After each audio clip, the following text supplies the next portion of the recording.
अस्सलाम वालेकुम दोस्तों। कामरान खान साहब ने बहुत ही मुदल्लिल और मुख्तसर प्रोग्राम में सूबे सिंध का जो बजट है उसकी जो सादे अल्फाज में लफ्ज़ है ज़लालत पेश की है, उस पर उनको सलाम है। मैं काफ़ी अरसे से चिल्ला रहा हूँ और कामरान खान साहब कई बार ऐसी वीडियोस बना चुके हैं कि अंदाज़ा कीजिए ये बजट 1200 अरब रुपए का बजट है, जिसमें जो आमदन है वो 95% कराची से होती है और कराची के लिए 1250 अरब रुपए में से सिर्फ 3 अरब 25 करोड़ रखे गए हैं।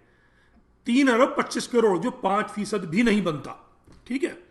उसके बाद अगर आपको याद होगा, एक हफ्ते भर पहले खास तौर पे महाजिर लिबरल तबका जो कि ट्विटर पे और फेसबुक पे सोशल मीडिया बड़ा एक्टिव है, मैं उनको कहता हूं गधों की बेलगाम बेमहार फौज। सबसे अहमक तरीन लोग अगर कोई है महाजिरों में तो ये लिबरल तबका है महाजिरों का, जो जहनी तौर पर मरीज है सारे के सारे। इनको अंदाजा ही नहीं है, इनके दाएं बाएं जो बैठे हुए हैं सिंध के नस्ल परस्त हरामजादे हैं। गाली नहीं दे रहा, हरामजादे हैं, चूंकि राजा दायर की अपनी बहन से जनी हुई औलाद खुद को कहते हैं वो। ठीक है। इनको एहसास नहीं है, इनको अंदाजा नहीं है। ये चिल्ला रहे थे वफाक के बजट पे कि जी सेहत का बजट जो है वो 50 अरब रखे गया है और जनाब तालीम का इतना है। हालांकि इनको पता होना चाहिए था, ये पढ़े लिखे लोग हैं, कि 18वीं तरमीम के बाद सेहत और तालीम सूबे का मामला है। अब सूबे का बजट आ गया है, 2 दिन हो गए, ये खामोश बैठे हैं सारे लिबरल। चूंकि इनकी दुकानें चलती हैं, इनको पैसा मिलता है, फॉरेन जो कंट्रीज हैं, जो एजेंसीज हैं, इनको खिलाती हैं पाकिस्तानी फौज पर भौंकने के लिए, पाकिस्तान पर भौंकने के लिए। और ये बेगैरत है सारे के सारे, खास तौर पे जो महाजिर लिबरल हैं, कि इनको इनके मुंह में गुंगनियां पड़ जाती हैं जब हुकूमत सिंध की बदमाशी की बात आए। यानी सूबा सिंध का जो सेहत का जो बजट है वो 10 अरब रुपए है। 1245 अरब रुपए में से 10 अरब पूरे सिंध का, और कराची जो सिंध की आबादी का 50% बनता, अगर सही मर्दमशुमारी कराई जाए, उसका बजट कितना है? 3 करोड़। 3 करोड़ में तो एक घर बन जाता है। ठीक है। ये आदाद शुमार जो है पेश किए कामरान खान साहब ने, उनकी जिम्मेदारी है। ये वीडियो पीछे चल रही, जाके देख लीजिएगा। अच्छा, उसके बाद इनके प्रोग्राम के अंदर गुफ्तगू हुई जिसमें पीटीआई के लीडर क्या कहते हैं, मौजूद थे हस्ब इख्तिलाफ के लीडर शमीम नकवी साहब, और वो इधर उधर की मुशगाफियां कर रहे थे। कानूनी तौर पे ये होना चाहिए और ये होना चाहिए। हम ये कहते हैं, अरे भाई इलेक्शन में जब आपने हिस्सा लिया था, आप लंबी लंबी बातें कर रहे थे, वो तो 18वीं तरमीम की मौजूदगी में लिया था। उस वक्त आपको एहसास नहीं था। एक बेगैरत दत्तू को आपने सदर बना दिया, एक मोटे को आपने गवर्नर बना दिया, आप हस्ब इख्तिलाफ बन गए। कौम को क्या दिया आपने? इतने सारे वजीरों की फौज बन गई, ड्रामेबाजी करते रहे अली जैदी साहब, कचरे के नाम पर गायब। लीडरी कर रहे हैं, मजे कर रहे हैं, अय्याशी कर रहे हैं। कौम को तो आपने खड्डे लाए लगा दिया। एमक्यूएम की तो हम बात ही नहीं करते, उन बेचारों का घर का खर्चा ही पीपल्स पार्टी चलाती है। उनको तो बस थोड़ी सी बल्दिया का बजट चाहिए ताकि उसमें से करप्शन करके वो अपनी चवन्नी अठन्नियां जो है निकाल कर अपने मजे से गुजारा करते रहे। वो तो इस लायक ही नहीं है कि उनका तस्करा भी किया जाए। बेगैरत तरीन लोग हैं, 18वीं तरमीम नाफिज करने वाले जलील तरीन लोग एमक्यूएम वाले हैं, जिन्होंने महाजिर कौम को ये 13 साल से ऐसा ही बजट मिल रहा है इन बेगैरतों की वजह से।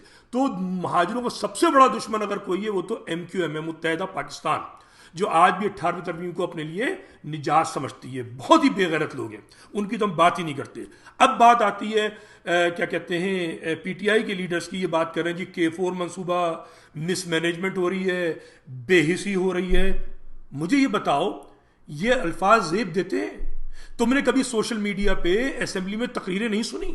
ये धरती माँ का जिक्र क्यों नहीं करते तुम अपने मुंह से? क्यों नहीं कंडेम करते धरती माँ को? ये हरामजादापन है नहीं तुम लोगों का? कौन सी धरती माँ? पाकिस्तान है धरती माँ, या ये साली नन्ना मुन्ना जो है आमरीत का बनाया हुआ सूबा? चुप बैठे रहते हैं। अरे भाई, असल मसला है नस्ल परस्ती, असल मसला है नस्ल परस्ती, सिंधी रेसिज्म, सिंधी गुंडागर्दी, सिंधी बदमाशी, सिंधी नाजीपन, सिंधी शैतानियत। क्यों नहीं बोलते तुम लोग? कराची को बर्बाद करने की बाकायदा साजिश है, बाकायदा। को मैं 10 दफा पहले कह चुका हूं, कोटा सिस्टम भी इसलिए लगाया गया, 18वीं तरमीम भी इसलिए लाई गई ताकि कब्जा किया जाए कराची पर। और अब कराची को जो है बर्बाद करके ये चाहते हैं कि महाजिर मुल्क से बाहर भाग जाए और पंजाबी पठान जो है वो वापस अपने अपने सूबों में चला जाए और ये इतना बर्बाद कर दें कराची को कि जब ये कराची कमजोर हो जाए तो ये इस पर कब्जा कर जाए। ये कब्जा करने की साजिश है भाई, ये सिंधु देश बनाने की साजिश है। और इस साजिश में मुझे ऐसा लगता है, बुरा ना मानिएगा, क्योंकि पाकिस्तानी फौज जो है अगर मुलव्विस नहीं है तो उसका किरदार क्या है भाई।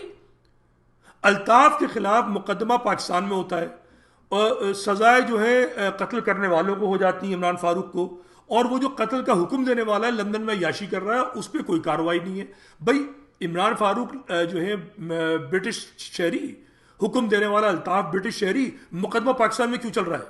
उन लोगों को इंग्लैंड के हवाले क्यों नहीं किया गया? वहां मुकदमा चलता, अल्ताफ पे सजा होती। मगर इसमें साजिश है, और साजिश में पाकिस्तान की जो अरबाब इक़्तिदार हैं वो मुकम्मल तौर पे मुलव्विस है।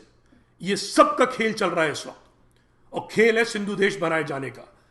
कोई कॉम्प्रोमाइज है किसी जगह पर कहीं ना कहीं। सबको पता है पीपल्स पार्टी और ये सिंधु देश लिबरेशन फ्रंट सब एक ही चीज है।